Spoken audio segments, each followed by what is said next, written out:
cash only, so y'all bring money and buy good things, help out our kids, and it's on CBD or near Shirley Meyer's office. So y'all go buy all the good stuff. I might go buy after this. All right, can y'all all hear me okay? Can we get some thumbs up or waves or maybe something? Let's see. I can see. Oh, good. Hello, everyone. All right, so we have a slight quorum here in 9 Med Park, so we're gonna go ahead and get started. For those of y'all I haven't met, I'm Dr. Gibson. I'm the newborn hospitalist here at Richland. You'll get to know me on your newborn rotations. And I'm gonna kind of, for those of you at home, I'm gonna go back and forth so I can talk to real people and y'all, but I'm talking to everyone. Also wanna preface, I'm really bad at reading comments. So I've mentally made stop points where I'm gonna try to check the comments. So if you have a question, type them in there and I will get to them eventually. All right, so today we are going to talk about how to care for the late preterm neonate. What we will review today, we're going to define what is a late preterm neonate and why is it important. We're going to go over a brief history of being a late preterm neonate and how medical care has changed a little bit for those babies. I'm going to talk about some risks associated with this population. And then at the end, I thought it's always helpful to kind of review discharge criteria. And this is stuff specific for the late pretermers, but it actually holds true for your preemies and your term babies as well. So it's always a good thing to review. So what is a late preterm neonate? And I feel like a lot of residents get confused, and I think part of it has to do with the fact of where we make the cutoff of a NICU admission versus a couplet care or special care admission. Technically, late preterm starts at 34 and 0. So everything 34 and 0 to 36 and 6 is a late preterm neonate. What you'll see here is there are actually 5 different criteria of newborns that you might get to see when you're working with me in the nursery. Your late pretermers, like I mentioned, and then there's this early term group that's 37 and 0 to 38 and 6. Perm officially starts at 39 and 0, but kind of on day-to-day activities, we'll call everyone who is 37 and 0 up a term baby. There's a late term babies who start at 41 and 0 and go to 41 and 6 for that week. And then anything after that, which we don't see as often, but it's still possible, is technically a post-term baby. They have their own set of issues. We won't talk about those today, but so the big take home here is 34 and 0 to 36 and 6 is a late preterm baby. This table shows a history of late preterm and their management. Prior to 2006, we had a term called near term that was started in the 1970s and 1980s. There really weren't any gestational cutoffs for this term, but they knew that babies closer to their due date were actually at risk for issues and should be watched a little more closely, and so they gave them this near term kind of classification. In 2006, we replaced near term with the phrase late preterm and gave it stricter guidelines, those gestational weeks I talked about on the last slide. From that point onward, we had this gauntlet of research and studies and all these wonderful things that were done because we knew these babies were at higher risk. You'll see down here on, I don't know if you can see my arrow, but on 2016, from 2007 to 2016, over 500 different publications were made specifically geared to the care of the late preterm neonates. So everyone was all about it. It was like the hot topic, and they found a ton of risk factors, and we'll go through these later on that were specific to late preterm babies. After that, we have kind of continued with this plan of using the late preterm term and knowing that these babies are at higher risk. This is from that same study. It's a table summarizing some of those 500 research papers that were done looking at different specific criteria that your late pretermers are at risk for. And we'll go through most of these. Feeding difficulties and associated hypoglycemia, jaundice, temp instability, apnea, respiratory distress, and then they also talked about interventions such as IV infusions, sepsis evaluations, plus or minus antibiotics, and babies who required ventilation. This graph kind of is common sense to us, but it shows that there's an inverse relationship between gestational age and mortality, but both as a neonate and as an infant. So not only are these babies at risk early on, they're at risk moving forward for that first year of life. So keep that in mind too. These babies are physiologically and metabolically immature compared to their term counterparts, and so they have associated risks of that. There's also a higher rate of readmission with these late preterm babies, and a large part of it does have to do with maybe parental or physician discomfort with managing this age group, but there are some associated external risk factors, and you can see these there. For the firstborn, so if it's a first-time mom, this baby has a higher risk of readmission. If they're exclusively breastfed, if mom had any complications at L&D, which is kind of interesting, if they are Medicaid patient, and then if they have Asian or Pacific Island descent. So all those babies, in addition to being a late preterm, have even a higher risk of being readmitted too. So why is it important to distinguish a late preterm baby? Why is it a big deal? We actually have had an increase of late preterm deliveries over the past few years, and it doesn't seem like much, but it is moving in that direction. So in 2014, our late preterm delivery rate was 7.17 of all live births, and it has increased in 2018 to 7.28. In fact, over 70% of all preterm births actually fall in this category, which is kind of crazy if you think about it. Remember, we'll start delivering at 22 weeks. So from 22 to 36 and 6, most of these babies are your late pretermers. There you go. It's also important because late pretermers are great imitators. For me, this is the scariest group that I'll manage in the nursery. Because if you think about it, term babies, they're in couplet care, they can regulate their temperatures, they know how to eat, they're doing all the right stuff. Preterm babies, you know they're going to act up. They're up in the NICU. You're kind of expecting that. Your late pretermers, we'll take them in special care for a few hours sometimes, but otherwise they're managed on the floor with our term babies. You know, oftentimes they're the same size as our term babies, and so they can kind of look like they're able to do all those things, and developmentally they really aren't. So they have similar growth parameters. I've even seen these babies look great for the first day or so and then realize, oh, I have to breathe, I have to regulate my temperature and eat, and they kind of start showing their true colors. So this should be the scariest patient population that you see when you're managing a newborn nursery, just because they can fool you. All right, so I need to figure out how to see comments actually. Let's see. And I can't see the comments. Does anyone have any questions? Do y'all have questions? No? Anyone at home have questions?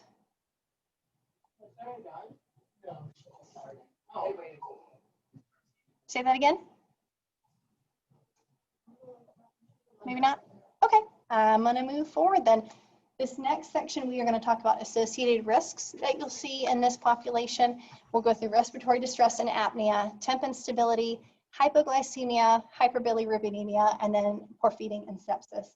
And it's for these reasons that our younger late pretermers, so our 35-weekers, they actually stay in the special care nursery for about 6 hours after delivery, just to monitor them for any of these issues that should arise.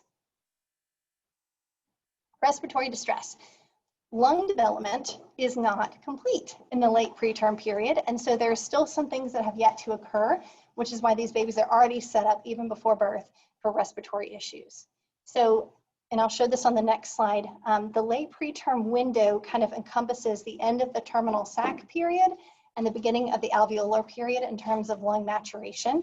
You have those pulmonary capillaries bulging into the terminal sac space, and you increase your surfactant production. So that all normally happens during the late preterm period. So if you have babies born during this time, they may not have reached those milestones yet. You also have cardiovascular issues as well that could complicate things. A lot of these late pretermers have delayed closure of the ductus and then persistent pulmonary hypertension as well. Here's that table. You can see by the little red arrow at the bottom, that's your late pretermer group, okay? And so they're kind of split in development between the saccular and alveolar stages of lung development. So they already are kind of set up at a disadvantage when they're delivered from a respiratory standpoint. You'll all know this picture. You'll probably saw it in your pathophys books. We love it so much. This talks about the role of surfactant in surface tension in the alveoli. Remember, babies who are born premature or late preterms, they really don't have that surfactant that you would see in a term baby. And so every time they take a deep breath, it's like you're blowing up a balloon and then the balloon collapses when you breathe. They really have a hard time keeping those alveoli open. They're really having to use extra muscles and nasal flaring and grunting and all these other things that they show us clinically to help keep those airways open. This is an X-ray of respiratory distress syndrome, or RDS. So this is our one of our most common findings that you'll see for a late pretermer who's in respiratory distress. Characteristics that y'all should know, you always hear ground glass opacities, right? That's the buzzword. So the reticular granular patterns that we see here, very low lung volumes. So think about it. You can't keep those airways open. They're constantly collapsing, low lung volumes. It is bilateral and pretty symmetrical, right? It's pretty evenly spaced left and right side in this image.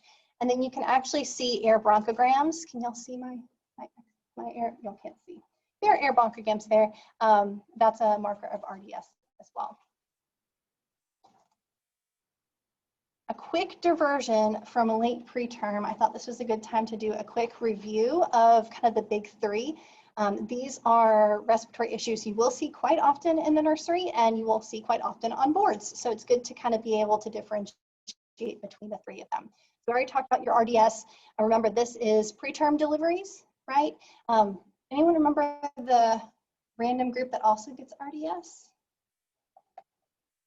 Infant of a diabetic mother, good job. So remember, insulin levels inhibit surfactant production. So you can also see that too, but classically, it's your preterm babies.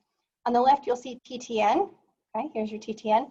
So you see fluid in the minor fissure, which we have a good example of in this X-ray, increased lung volumes, and this is quite often seen in a C-section delivery, right? So the idea is you don't get that nice squeeze coming out of the birth canal, so that amniotic fluid is still in the lungs. It doesn't get a chance to get absorbed by the lymphatic tissue around the lungs, so it's still there. These babies are coughing up amniotic fluid for the first day or so, clear, frothy, soap, bubbly looking stuff. And you want that to happen. So that's a good kind of counseling thing you can talk to parents about.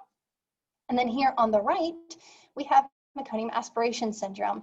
This oftentimes will be indistinguishable on X-ray from a neonatal pneumonia, so keep that in mind too. It's diffuse patchy densities, but you can have some asymmetry as well. It doesn't necessarily have to be completely equal bilaterally. Increased lung volume. So there's a ball valve effect here. That meconium gets stuck in the airways and you can bring air in, but it can't escape.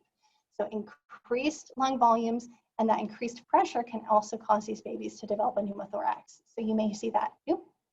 And this is oftentimes seen in late or post-term deliveries. Stressed neonates in utero, especially moms who use substances like cocaine, can sometimes pass meconium in utero, but usually it's your older babies, your post-term and late babies who develop it.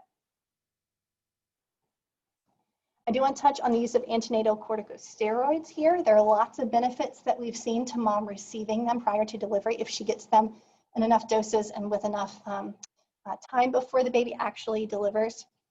Studies have shown reduction in neonatal death, RDS, that's the big one that we like to think about. But also intraventricular hemorrhage, neck, respiratory support interventions, intensive care admissions, and infections actually in the first 2 days. So lots of benefits there. I included the dose for y'all that we use here. Usually we do betamethasone 12 milligrams IM, 2 doses, 24 hours apart. I do want to caution y'all because betamethasone doses have been associated with hypoglycemia in the newborn. And so this population is already at risk for hypoglycemia, which we'll talk about. So keep that in mind too. We definitely want to do it from a respiratory standpoint, but there are some risks associated with it. Apnea, so 4 to 7% of our late pretermers develop apnea during their hospital stay versus 1 to 2% of term babies, so they are at risk. There are lots of different things that come into play here that set these babies up for apnea. They are at increased risk for hypoxic respiratory depression. They have a decreased central chemosensitivity to carbon dioxide. Their laryngostimulation response is not as strong. They have decreased muscle tone, including in the upper airway. And there's also that risk of central apnea. We see that quite often in our preterm babies, but you can technically see it in late pretermer as well. Hemp instability. So compared to term infants, these babies are more sensitive to cold exposure. If you think about during those first few hours, babies are quite often naked, right? And so making sure they're skin to skin or swaddled, hats on their heads, the temperature in the room is nice and warm. Those are all important measures that we try to maintain to avoid this. Physiologically, these late pretermers don't have as much brown fat as their term counterparts because all of that actually peaks around time of delivery. And brown fat, remember, is there for heat generation. Incidentally, because sometimes they are smaller than their term counterparts, they have less white fat. So that kind of insulates them. So not only are they not producing any heat, they're not able to keep what heat they can produce. And then this is just a picture for locations of brown fat in the newborn. For hypoglycemia, just like morbidity and mortality, it's inversely related to gestational age. So your preterm babies are at higher risk than your term babies. For a preterm or a late preterm infant, the nadir for blood glucose levels is usually around 1 to 2 hours of life. So if you got it right after birth, it'd probably be fine, but then it tanks pretty quickly. And the thought is all of a sudden we cut the cord and we have that loss of maternal glucose at time of delivery. And then they have immature metabolic processes, right? So they can't really generate glucose as well as their term counterparts, and they may not have the glycogen stores to do so anyways. This kind of goes through the different metabolic factors that are affected there. I included this for y'all's reference. Y'all have all seen this. This is our hypoglycemia management protocol. We've adapted it a little bit for our special care nursery, but this is the one presented by the American Academy of Pediatrics for your review. It includes all your high-risk groups, but it also mentions your late pretermers, and it shows your 34 to 36 and 6, like we talked about. So this goes through here. It talks about when to intervene and how to intervene. It includes your dosing for IV dextrose, should you need it. And then I also like at the bottom, it talks about symptoms of hypoglycemia. Keep in mind, these are very non-specific, right? And so you also want to make sure you have a good maternal history to combine with these symptoms to best manage these babies. For hypoglycemia management specifically, even if the baby is asymptomatic, we have increased monitoring on these babies just because we know that risk is there. For our late pretermers, we do AC blood glucose checks, Q3 hours times 24 hours. And then if they are at a point where we need to intervene, here's what we do. So y'all know my rule number 1 is feed the baby, right? So whether that is getting lactation involved and helping baby latch, hand expressing and supplementing with whatever mom provides there, introducing formula or maximizing their formula intake, depending on what the feeding plan is, should be the first intervention. And that is to say, if we have an asymptomatic baby, right? If you have a symptomatic baby, we don't mess with any of that. We go straight for the IV, okay? If the feeding doesn't work or concurrently with the feeds, we do have a dextrose gel option. It's a 40% dextrose solution. The dose is roughly 0.5 milliliters per kg, and we do round, and it's a buccal preparation, and they can do it with a feed or right after a feed and rub it into the gum area. They can do that twice. And then if all that fails, or if you have a symptomatic newborn, we go to the IV. And I've included the dextrose bolus that we use. It's 2 cc's per kg. That's something y'all should know cold, right? Y'all can say that when we find out we have a hypoglycemic baby, do a 2 per kg bolus of D10W, and then that gives you time to calculate the fluid drip, okay? And the IV dextrose drip, we like to maximize our glucose infusion rate. I included the calculation there, but there's also a lovely site that Cornell has that does it for you. So that link is there as well. And so we just do this to, as a starting point, you can always increase either your rate or your percent dextrose as needed if the sugars really aren't responding like you would want them to. For hyperbilirubinemia, and I also included feeding here, we do see this more commonly in our late preterm infants compared to the term infants. There's actually a study saying that babies at 5 to 7 days, if they were late preterm, they were 2 times more likely to have jaundice issues where they needed treatment at 5 to 7 days than their term counterparts, which is a little scary because most of our babies are home at this point, right? So you're hoping the pediatrician is following up on those. A couple things that have a role in this, we think, are delayed maturation of our liver enzymes and immature GI function. Okay, so those are kind of the developmental problems that might set babies up for hyperbilirubinemia. But also there are feeding problems, right? So jaundice is so closely related to feeding, and these babies developmentally already have poor oral skills and delayed developmental ability to feed, whether it's at the breast or the bottle, compared to their term counterparts. Those babies who aren't feeding well, just like a classic breastfeeding jaundice, They have that increased intrahepatic circulation, where that bilirubin is just cycled from the gut to the liver. They have decreased stool frequency, and they are dehydrated because they don't get that volume coming in that they need. And all those things y'all know will set up bilirubin issues too.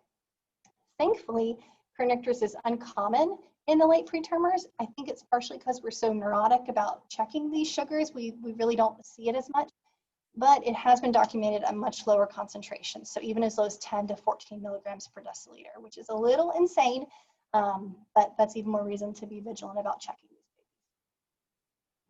I included our nomogram here, and this is the one we use in the nursery for when to start phototherapy. It is from the AAP. A couple of things I want to point out, that this starts at 35 and 0, right? So technically our late pretermers start at 34 and 0. For those, we have some other options.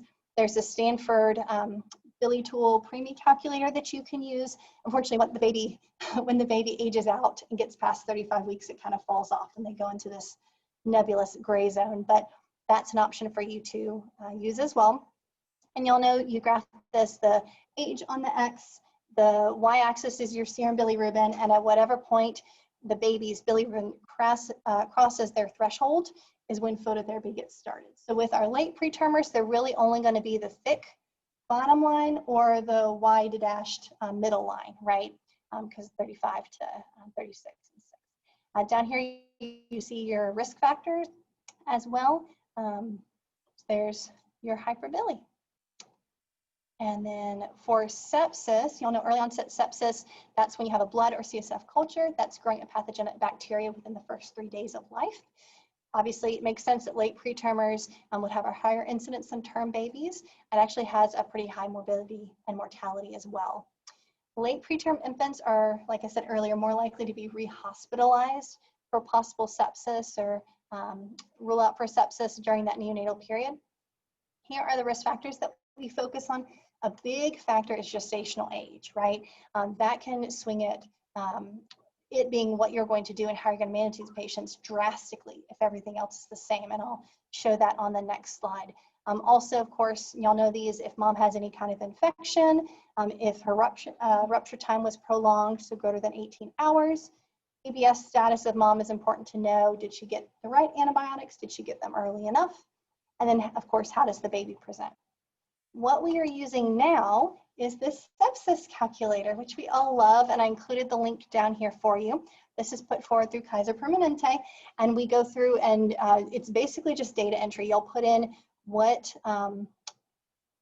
appropriate for mom's data, and it calculates for you the recommendation. And this is a big thing too, because your role as a physician is to be able to risk stratify these newborns, decide how much or how little we need to do to investigate the risk of EOS, and then if we start antibiotics, when to discontinue those, and these kind of help us with that. So we're going to play with this a little bit. I put forward here, and I don't know if y'all can see that okay, how we calculate it and how I would do it for a 35-weeker, right? So that's kind of in the middle of our late pretermer. We use the CDC incidence, and our hospital incidence, I think, is a little bit lower than this, so we're overshooting it a bit, which is good, being overly cautious. We put the gestational age, which is 35 and 0, mom's highest maternal temp, and here I just put it for 98 degrees, so not even a fever. She only ruptured for an hour, she was GBS negative, and got no antibiotics, because why would you? She's GBS negative and afebrile. It calculates up here your risk per 1,000 live births, irregardless of your clinical presentation, okay? So 0.24 for 1,000 live births. At about 2 to 4 hours of life, we'll look at vital signs and how the baby clinically looks, and then we can risk stratify them here. All of this stuff being low risk, the only issue being a 35-weeker, if the baby's tachypnic or has a fever or tachycardic at 2 or 4 hours, you're doing a blood culture, right? And it's just for that gestational age. So if we change it, and all I'm going to change is this gestational age to a 37-weeker, look how much that switches. Isn't that crazy? So that itself shows you how much that preterm delivery really makes a difference. Because 37-weeker, that's like right at the cusp of term, right? So that's not even that much of a difference, but it drastically changed both the risk and what you do about it. All right, questions so far? Any questions at home? Let me go through, because again, I don't know where the comments are, but I'm looking for smiling faces. Okay, I think we're good. Yes.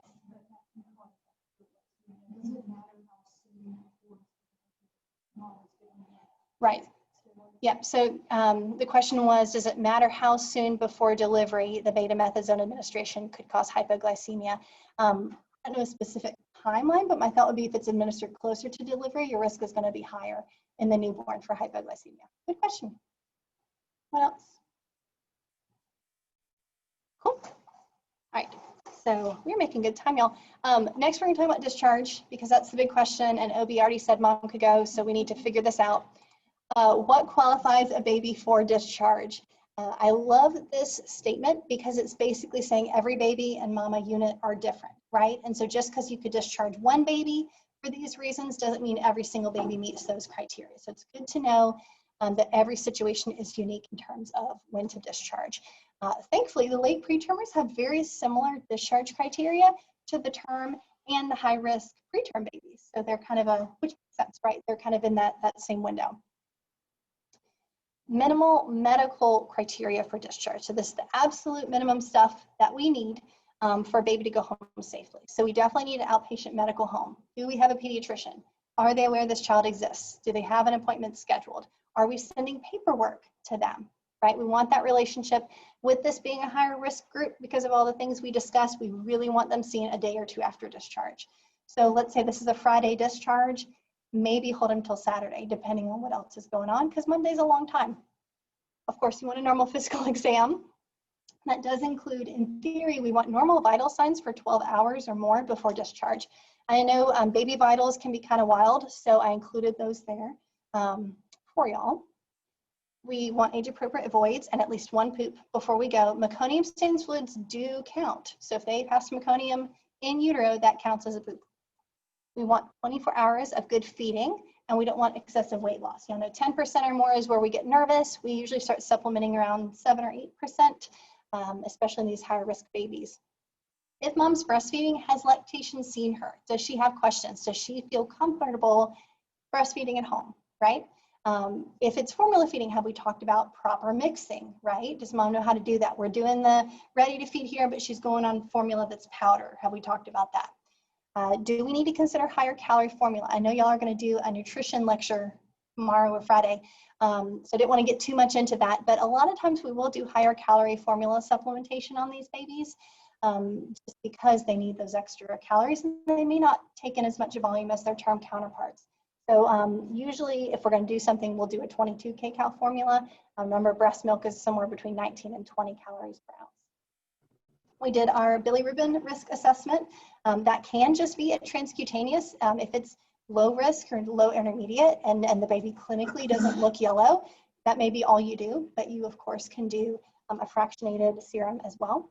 We do a car seat test. And y'all know I love this picture so much because it's one of those car seats that grows with the babies. And I always want to know what they put in the cup holders because it's just the funniest thing to me.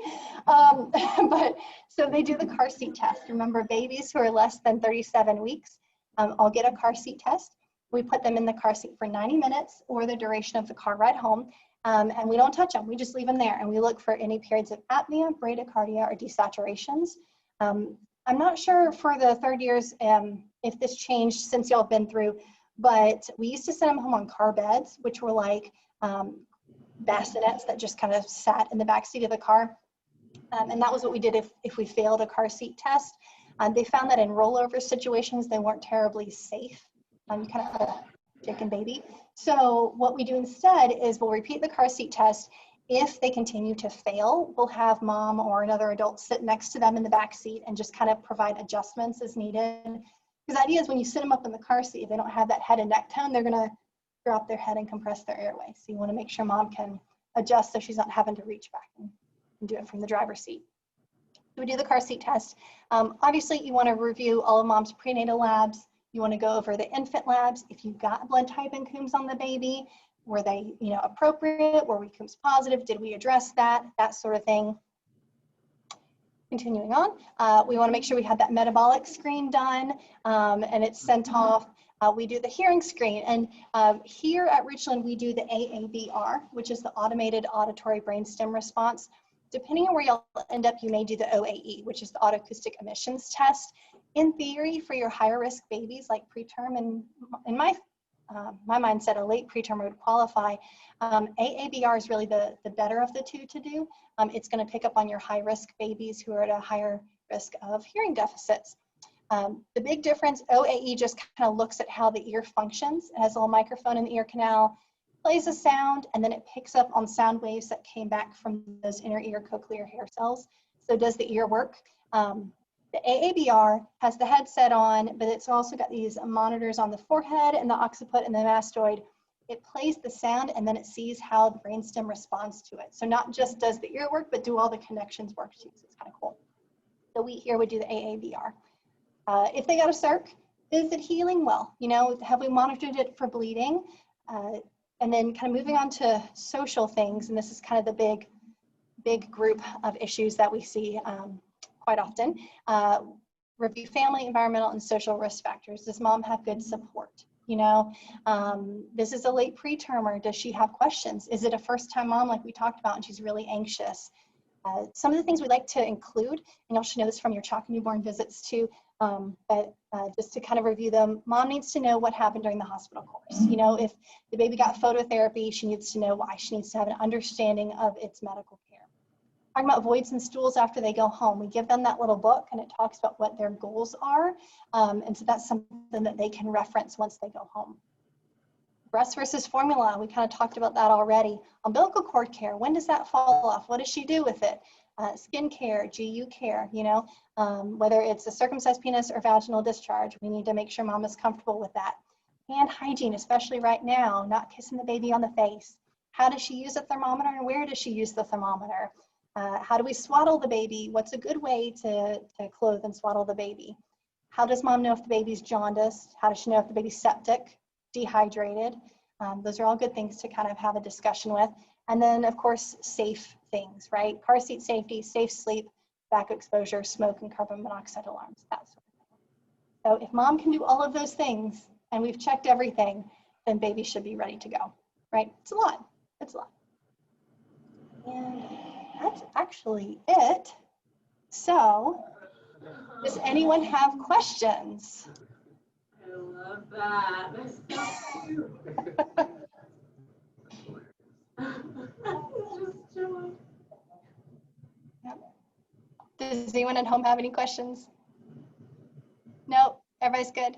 Do y'all have questions? No? Okay, all right, I'm sorry it was early, but enjoy your lunch hour or whatever. Yep, y'all have a great day. Oh, Welcome. were we not muted the whole time? Thank you, Dr. Gibson. Oh, she's already on. Hey, Ashley. Well, hi, Dalton. How are you, my love bug? Good, how are you? Good. I miss you people. I know we miss you. I was thinking maybe you and I could spitball the last 25 minutes or so. Okay. But I was gonna just give everyone the where babies come from talk and just discuss how, you know, pregnancy happens. Absolutely. Absolutely. I love all of this so much. Mark's ready for it. You can go ahead. Bye, we love you. Y'all have a wonderful day. Bye, guys.